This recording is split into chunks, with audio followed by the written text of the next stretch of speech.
In 2022, starting from 10th place, Alex Rins would take his 4th MotoGP win at Phillip Island in one of the greatest races ever seen around one of the world's great racetracks.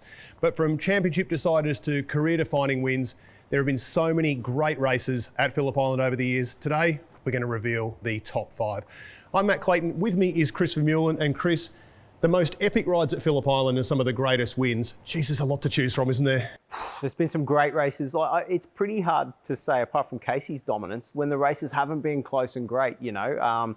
Just so many impressive Grand Prix around there in all classes, you know, not only MotoGP, but that's obviously what we focus on. Absolutely. Now, if you do think that we've left one out in this list, please feel free to leave your feedback in the comments below. Be nice to us. We are trying. But Chris, let's kick things off with number 5, 2014. Jack Miller. Now, Chris, we've kind of cheated here because we've gone to Moto 3 after you just said that before, but 2014 Jack Miller, the context of this, he's in a championship fight with Alex Marquez. Yep. To win his home Grand Prix, huge battle pack, and you look at the list of names in that race, that is a tough field. So for young Jack to hold his nerve and win that race there, it's one of the great wins at the circuit, isn't it? Without a doubt, you know, and for any Australian to win at your home GP, or anyone to win at their home GP anywhere, but, you know, for Jack to come home, being away, fighting for the championship, a great season in the Moto 3 class. But you look at the field, like you said, there's Alex Rins, Pecco Bagnaia, Brad Binder, the guys he's racing against and teammates with in MotoGP class. So the field was strong, but Jack held his nerve, and it was a fantastic race right to the end. The only thing better than the race win, I reckon the celebration was probably a little bit better than that, because as you will know, most of Jack's extended family from Australia and New Zealand congregate down at what was then called Turn 4 and is now called Miller Corner. The celebration almost lasted longer than the race did. Yeah, the celebration was pretty epic, and we know Jack loves to party. I think Sunday night in Cows would have been a bit of fun as well, but your wheel stands, the burnouts, everything else, that was definitely a winner. Maybe the mullet wasn't a winner? What do you reckon? Yeah, the mullet was a little bit questionable. You haven't gone for it yet, Matt? No, we're not going to do a top 5 hair moments at Phillip Island, but that one wouldn't have made the list, just to be clear. Now, Chris, 2007 Casey Stoner at Phillip Island, it was a race. It was more a coronation because 7 days prior, he'd won the MotoGP World Championship in Japan on the Ducati. Australia was so looking forward to seeing what Casey could do. It was a shame he didn't win the title at home for a first one, but this was just a celebration of a young kid at the absolute top of his game. And, well, he didn't let us down, did he? Oh, and he was at the top of his game, I tell you. A lot of people said at the time Casey was beating Valentino because the Ducati was fast. And, yeah, the Ducati was fast, but it didn't steer that well, and he made it turn. And what a season he put together, some fantastic races, and then turned up his home GP. And the crowd there was amazing. They wanted to see this young world champion and what he could do. And it was an impressive ride. For, you know, all the pressure had come off him. And I remember we tested earlier that season as well, and he was really fast around the island. So that, for him, was just icing on the cake. Well, part of the story, though, I think, was because he had the debut season on the LCR Honda in 06, had gone to Ducati. Ducati admitted later he wasn't their 3rd, 4th, probably 5th choice to be on the bike. And I think he signed a contract that had a fairly low base wage, but a lot of bonuses for wins. I dare say the bank balance looked pretty good at the end of that season. But for him to come home and deliver like that in front of this crowd, that anything less would have been such a letdown after the season that he'd had. It is one of the great wins, isn't it? Without doubt, one of the great wins. And I still, to this day, don't know how he got that bike around there so fast. It was impressive to watch. Number 3, 1990, Wayne Gardner.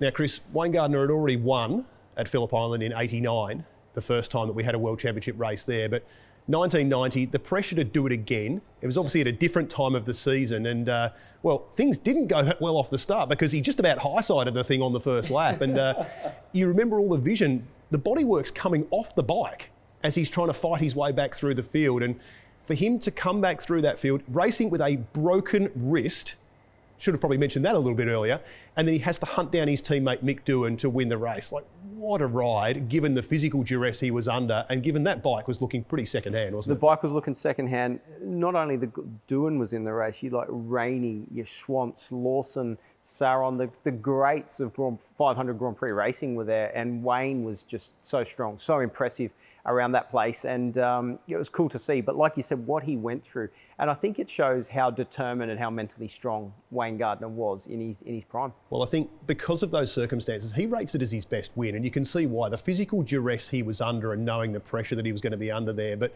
I'm just looking at that bike. How did that thing survive a full race distance, and how was he able to pedal it as fast as he did? It doesn't make any sense. Doesn't make sense, but Wayne Gardner was able to do it, and what an impressive ride, and definitely deserves to be on the list.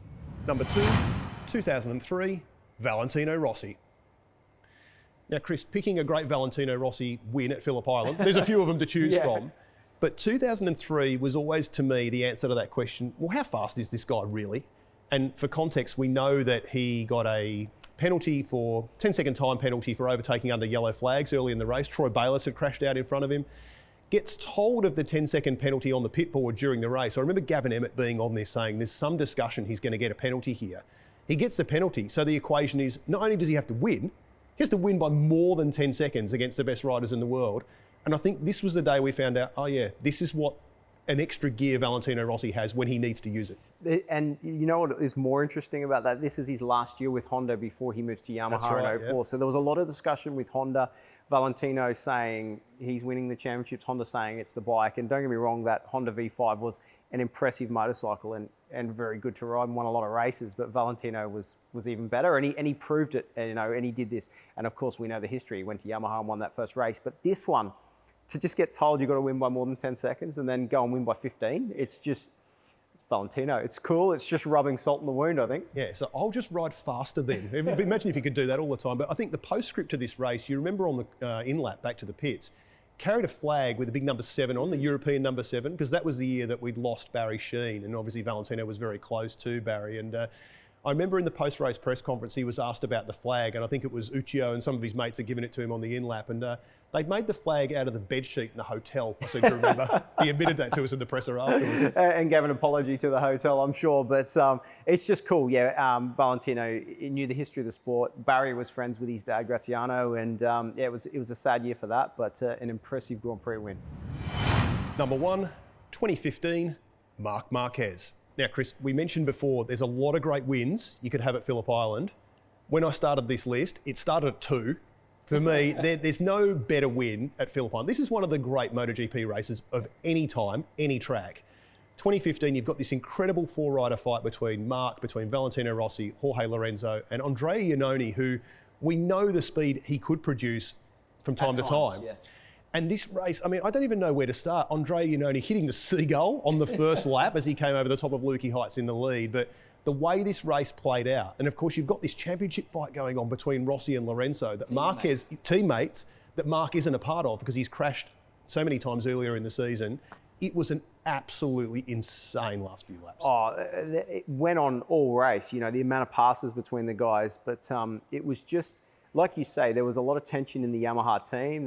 The wall had been up, it had been down between Rossi and Lorenzo. They got on, then this year they weren't because they're fighting for a title and accusations flying around the paddock about different reasons. But it's sort of the start of what happened for 2015 between Rossi and Marquez, isn't it? Well, we will get to that, but the thing I think we should mention here is Marquez set the fastest lap of the race on the last lap of the race and started the last lap in 3rd place. And, it was a race where there's a bit of tyre preservation going on, which is probably explained why that front 4 was so close. But when he decided to pull the pin, it was just the cherry on top of what was an incredible race. Well, it was, and the track conditions were very fast at that time, and the tyres were, the guys that could ride it fast couldn't continue that for the whole race. So Marc was being, for a change, very sensible and trying to continue to the end in his early days. And I mean, what a last lap! Set the fastest lap of the race. He pulled in about 1.5 seconds on Jorge Lorenzo.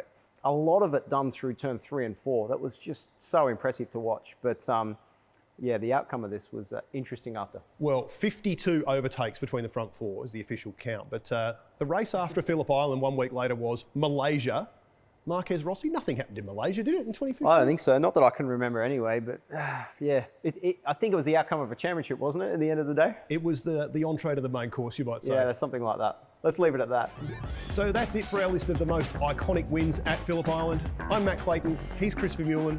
Remember to join us next time trackside at Phillip Island when MotoGP next returns to Australian shores.